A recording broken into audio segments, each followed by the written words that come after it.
Welcome to the premiere episode of the Phantom Fuel podcast. I'm RJ. I couldn't be more excited to kick off 2025 with you. The podcast is a creation of the Nebraska Air National Guard's innovation team, and we're launching it in a new way to connect, communicate, and grow our community. Why did we start this podcast? Well, more than a year ago, the innovation team have been asked what our airmen needs are and what they would like the most. The top two reasons were clear: better communication and a stronger sense of belonging. We've been taking that feedback seriously, and while creating all these adventures that we're doing, we create things and it takes time to build. We're confident this podcast will be a meaningful addition right from the start. As you listen, think about what you like to hear more of, and any ideas you have of future topics for us to discuss. Your input is critical, so check the new show notes or all the show notes below for the ways to share your feedback. In today's episode, we're kicking off a two-part series on the overall outlook of the mentorship with conversation between Dr. Tammy Thompson and Chief Ruby. We'll also cover some critical tips on holiday safety and mental health as we move through the winter season. So buckle up. This is going to be a great inaugural episode. To start things off, we're excited to share the first installment of our two-part series on mentorship. Our own Chief Ruby sat down with Dr. Tammy Thompson to talk about the role of mentorship plays in personal and professional growth. Why are we starting this with this topic? Well, mentorship is like a two-way street of growth. For the mentor, it's a chance to share wisdom, sharpen leadership skills, and gain fresh perspectives. For the mentee, it's all about guidance, inspiration, and the fast pace to personal and professional growth. Together, they create a powerful dynamic where experience meets curiosity, making both sides stronger and ready to conquer challenges. It's not just mentoring, it's mutual empowerment. I hope this inspires you to listen to Dr. Thompson. Let's jump into that conversation right here.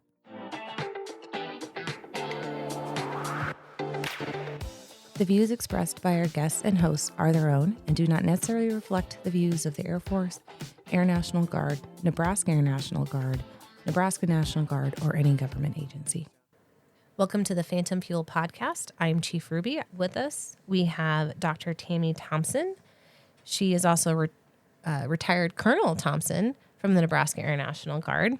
While her time, 28 years in the military, and the last few positions she held was the 170th OSS Commander, 155th Medical Group Commander, and the Mission Support Group Commander. But today, she's here to talk to us about the topic of mentorship. And she has over 20 years of teaching experience and is currently the chair of business, accounting, and economics for Wesleyan University. Welcome, Tammy. Thank you. We are really happy to have you today.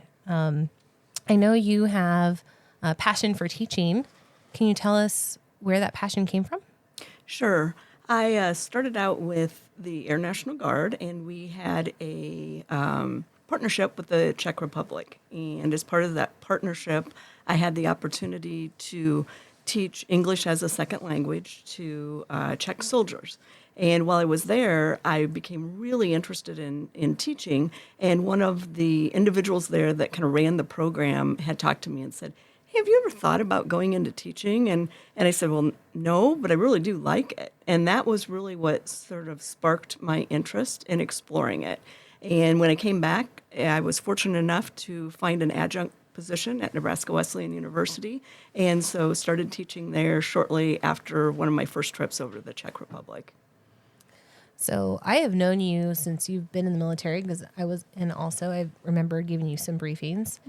And then I joined the MBA program at Wesleyan a few years ago, where I had the privilege of having you as my, not only in charge of the MBA program, but one of my professors. And so I know that mentorship is near and dear to your heart. And knowing that teaching and improving others is something you're passionate about, do you think that mentorship is one of those topics that you're also passionate about because it helps scale you to help improve others? Absolutely. I've been mentored for several years. Many mentors of mine are still a part of my life. And I always reflect back on that and think about how I can give back to other people. And I enjoy the opportunity to help others connect and learn and kind of promote that growth mindset. Well, we're really happy to have you here today. So let's jump into our mentorship topic. Let's just start with an easy question. Like, what is mentorship? We, in the military, we talk about mentorship all the time, but I wonder if we truly understand it. So for me, I think mentorship is really focused more on a long-term relationship, and it's somebody that helps provide you with some personal and professional growth. And when I think about that, we all have mentors that come into our lives at different points. And I had the opportunity to work with Larry Sternberg, who was the former CEO of Talent Plus here in Lincoln. And during one of our meetings, we had a group that was present, and he took us through an activity, and it was called the Board of Directors. And it probably was one of the most meaningful exercises that I'd ever been through. And the whole idea was you drew a circle on a piece of paper and you started to identify the people that had impacted your life. And for me, it really helped me realize how many mentors I had. We often think of, oh, well, my parents, but there's teachers, there's colleagues, there's just so many people that touch your life, and they do have an impact. And as we went through that exercise, one of the things that he had us focus on was, what did they give to you? What did they help you learn and grow, and how did you grow? And at the end of this exercise, one of the things that he challenged us to do was to actually take the time to write a note back to those people that were part of our board of directors and to thank them for everything that they had done for us. And he ended it with his own personal story of how he actually did that with a teacher that he hadn't spoken to in decades. And that teacher eventually reached back to him and said, thank you so much for letting me know, because I had no idea that I had that big of an impact. Did you have anybody respond to you when you sent your letters? I did. I remember I had a love for math, but I grew up in a really small town, and I was the only female in my math class. And I remember that my instructor from math really encouraged me to go on to college. I was a first-generation college student, really wasn't sure what I wanted to do. And so he had a significant impact in kind of the road that I chose after high school. And I did reach back out to him, and similar story. He was very thankful that I had taken the time to reach out, and I don't know that he realized what kind of an impact that he had had. And it was fun to catch up and to let him know kind of where I was at in life right now and things like that. So it was really a very meaningful exercise. I remember you talking about this too during the MBA program, and I made a conscious effort after that to tell people when I appreciate their efforts or I gain something from them. Mm-hmm. And it was amazing to me how many people don't do that. Right. And people, sometimes it's just a natural part of who you are, where you give back to people, but you don't realize the significance that one statement has made to somebody else. Yeah, absolutely. So we talked about what is mentorship, but there's also this thing called coaching. And sometimes I think people might get the two confused or may not know when to actually apply those techniques. Can you talk to me about the difference between mentorship and coaching? Certainly. They both provide guidance, but it's in a slightly different format. And so I think coaching is more structured and it can be more short term. It is maybe not as informal. So a mentorship is you're really focusing on developing that relationship with a person, but in coaching, that person may have techniques that they're learning and trying to help you gain knowledge to learn a specific skill. So it's a little bit difference in the purpose, so to speak. Yeah. And I also think the dynamics are very different. You develop really this kind of trusting relationship with a mentor where they can be your go-to person when you have issues. And I don't know that you necessarily have that same level of trust with a coach because they may not always have expertise in the area that you're looking into, right? Mm-hmm. I think of a coach sort of like I have a personal trainer and they help me through my workouts. But I'm probably not going to go to that person if I need some career advice or something like that, right? So different kind of a focus, so to speak. Yeah, so applying that in the workplace, coaching is really the tactics you're probably employing versus a mentorship is that you actually have an agreement between someone that you're mentoring. Yeah, absolutely. When and we talked about it a little bit, but when do I need a mentor? When do I need a coach? And maybe when do I need a combination of things? Sure. So I think you need a mentor when you're looking more towards that long-term development and your focus is kind of on your overall growth. A lot of times, if you're talking about your career navigation, you're trying to figure out what's next for you, the mentor might be that right person because a mentor is going to have the experience and the connections and that help that you might need to move in the direction you wish to go. I also think that mentor kind of provides that support system, that encouragement, that push when you need it, that pullback when maybe you're pushing a little bit too hard. So again, that long-term development is kind of key for me when you're looking for a mentor. For a coach, I think you need to look in that direction when you need to refine a skill. So maybe I need some tips on time management or delegation. That's when a coach is appropriate. And they can help you sort of overcome obstacles that you've identified. The other thing that I think a coach will give you in a slightly different manner than maybe a mentor is that accountability piece. So that coach is going to be very structured, and we've got a goal, and we're trying to meet it. Where that mentor is going to be a little bit more flexible and maybe help you explore other options. Where the coach again is going to be more formal and structured in how they approach things. So in our next sessions, we're going to dive a little bit more into being a mentor and being a mentee, but I want to touch a little bit more on coaching before we close today. And if you're someone that needs to provide coaching,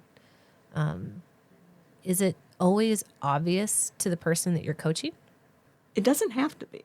So there's a really cool book called Stealth Coaching that talks a lot about how you can coach people. They don't even have to report to you. You don't have to have any connection. But if they're struggling a little bit with how to solve problems or what the next steps are, the stealth coaching talks about how you can ask really good questions to help guide someone. And that's a great way that you can build your team around you, even though you might not be in that formal position to do so. At what point, since you've served in the military, at what point in someone's military career would you recommend diving into the book Stealth Coaching or just the how to coach in general? That's a great question. I would say anytime you're trying to lead others, right, is a great time to be looking at these types of things. You don't have to have a formal position or a formal rank in order to help coach and mentor people. You can do that at any time. And I think it's a skill that if you practice, you're going to become much better at it. And the sooner you get started, the better. All right, one last ad hoc question for you. How do you know when you're doing coaching right? You will have a lot of people come ask you questions, right? If you're doing it right, people will start to kind of flock to you to get guidance. And that's when you know you're doing the right things. That's a great answer. Talk to me about how do I go about, if I'm the mentee, how do I go about even finding a mentor? Well, that's a great question and one that often people get very nervous about. They may identify that they want to mentor, but they don't know how to go about finding that person. So I think the first step is really identifying what you need and what goals you're trying to achieve. So if you have a good idea of the type of mentor that you want and the expertise that you're looking for, it will help guide your path to find that right person that will help you. The second step is really starting to network. And again, that's another phrase that kind of scares people a little bit. But when I say network, I'm just talking about people that you already know. I'm not telling you you have to go out and meet new people, but think about some of the people that you naturally come into contact with that you notice have skills that you wish you could improve upon. They may be a good fit for you. So looking internally at the people you know right now can be a big help. There are some like online platforms that you could potentially use. They are a little bit different, but there's mentoring.org is a place that you can go and they'll try to match a mentor with a mentee. I will tell you that I'm a huge fan. I don't really like that matching process. I think it's better if it comes organically because you can find somebody that is going to be a perfect fit for you. And I don't know that you automatically get that when you're matched. So that's one thing that I think I kind of look at. As you were talking, it made me think when I picked a mentor, I went to somebody that I had already built a rapport with, and that I not only respected, but I had a level of trust with. And I don't know if that online platform, it takes longer to build that rapport and trust, and it may not be a good fit initially. Yeah, it can be difficult. People, a lot of times when we're working on, we have a mentorship program, first of all, within our MBA program. And so I will have several students that are looking for mentors, and that's one of the questions they ask. Do we have to meet face to face? And I like to tell them that you don't have to, but just realize there's going to be a lot more work involved if you don't do that. Because if you stop and think about it, it's a little bit more difficult to connect with people, even if you're doing it over Zoom or Teams or something like that. There's still a distortion with the visual piece of it. So definitely the face-to-face, I think, is the way to go, although you can certainly garner some good relationships in the online format as well. Well, and if you already have the established relationship, it makes online a lot easier too. Yeah, absolutely. Okay, so I think I found who I want to mentor me. How do you ask the awkward question of, will you be my mentor? Yeah, that's a scary question for everybody. First of all, what I would tell you is that people are honored typically to be your mentor. So don't be afraid. And scared, yes. We'll talk about that later. But mentors are often just as scared as you are, to be honest. So people are honored to do that. And it's rare that people cannot find a mentor. So I've been doing this mentoring program for a long time, and rarely have we encountered anybody that's had issues. Now, sometimes that you might ask somebody and they may have to turn you down, but chances are pretty high that if that occurs, it's because they just do not have the capacity and they don't want to sell you short, right? And so even if that happens, what often will occur is they will say, I can't do it, but I think I have somebody that I know that would be a great fit for you. So my best advice is don't be afraid, just do the ask and be clear about what you want. If you can tell them why you're asking them, what attracted you to that mentor? What are you looking for in regards to how they can help you? That makes a big difference for them. So I think some of our listeners may not even know what expectations to look for or set for themselves within a mentorship relationship. How would you suggest people even get started with outlining like what they want out of a mentorship? Well, again, I think it comes down to you have to identify what your goals are. So, are there specific areas or skills that you want to grow in? That becomes really important. And then I also think you have to look at your communication style and what's going to be a good fit. So every mentor is not going to be a good fit for you, and that's okay. So take the time during that process to really get to know people. So when I have students look for mentors, I have them try to interview a couple different people to make sure that both the mentor and the mentee are comfortable with what you're asking and that the chemistry between the two is going to be successful for that relationship. So you touched on this a little bit, but let's say I find my mentor and they've accepted. How do I set expectations with them to get the most out of that relationship? One of the first things that I would recommend that you do is to kind of create your own personal development plan. And really, that's nothing more than you setting goals in all aspects of your life. It's a great starting point for you to kick off that initial meeting with your mentor. Now, it might change as you go into discussions, but it's a really good way to get that initial conversation started. The other thing that's important when you're setting these expectations for both you and the mentor is to take a look at the timing and the boundaries, right? How often are you going to meet? For how long? Is it okay if I contact you between our scheduled meetings, or do you prefer me to kind of hold my questions, right? You want to be respectful of both individuals' time and considerate about all those things. The other thing I would recommend that you do is talk a little bit about how you like to receive feedback. Ooh, that's a good one. Feedback is a critical component of any mentoring relationship. So making sure that your mentor knows how you accept feedback. Some people like to just be directly told. Other people need a little bit more guidance and more details. So how do you want to hear that information? Very helpful from the mentor's perspective. I think one last question for you. That may be a lie. I might have more than that. But now we've established this relationship with our mentor. And sometimes all great things come to an end. True.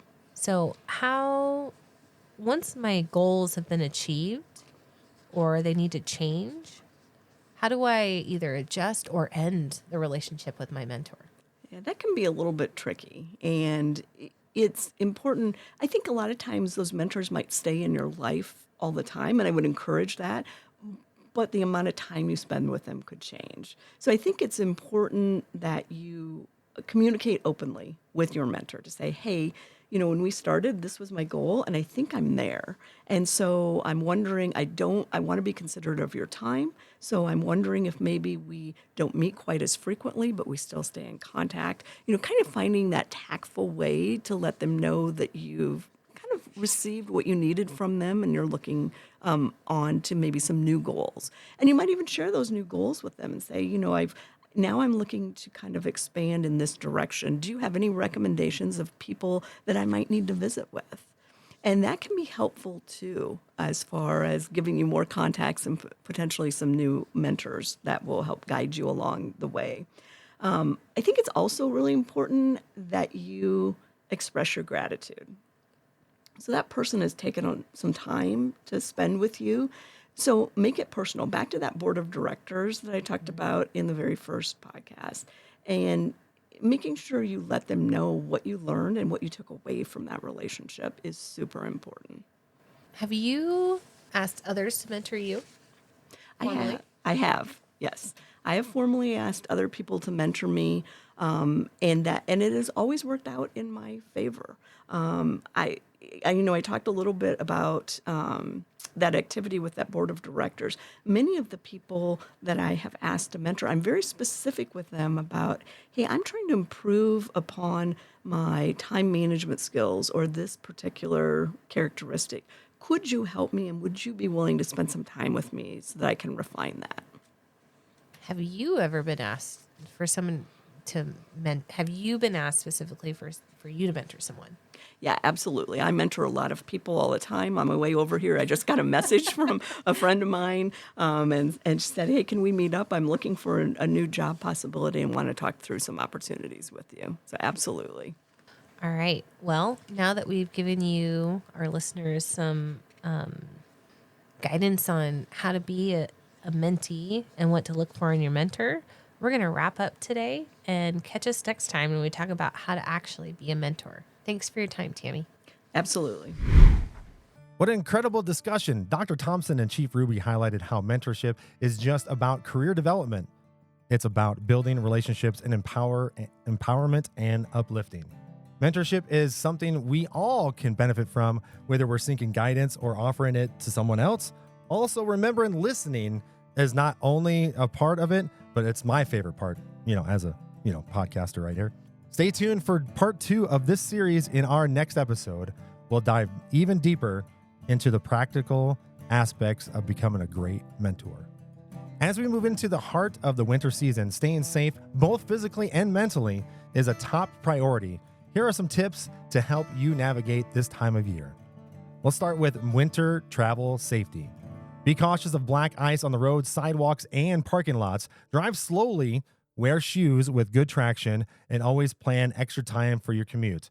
I kind of use Yak Tracks or something like that. Is that something that we usually use? I think Yak Tracks is something that I think in my civilian job I have to use. So if your shoes don't have good traction, use those Yak Tracks.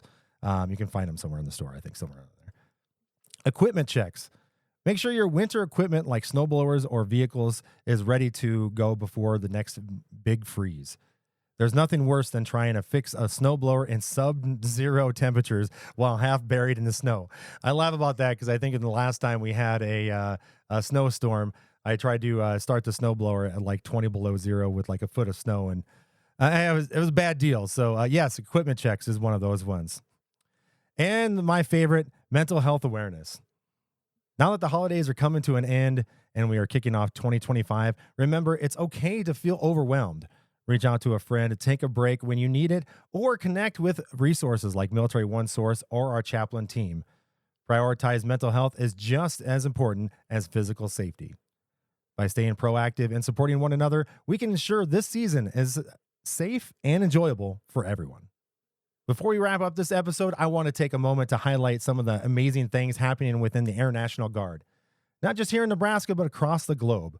Be sure to check out the Facebook pages or the Air National Guard websites. The links will be below in the show notes to see stories like commanders teaming up with services to spread holiday cheer, the incredible training happening through RAT, which was funny to me, but it means Ready Airman Training, a local teacher being honored with the Patriot Award, and so much more.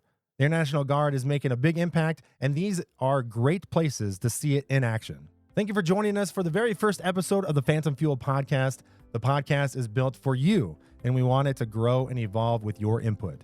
Please take a moment to like, subscribe, and share this episode with others. And don't forget to tell us what you think. Your feedback will shape the future of this podcast. And remember, we just are getting started, and our goal is to mold this into something you all will enjoy and evolves with you. So remember to take care, stay safe, stay connected, and most importantly, keep fueling that mission. This is the Phantom Fuel Podcast. We'll see you next month.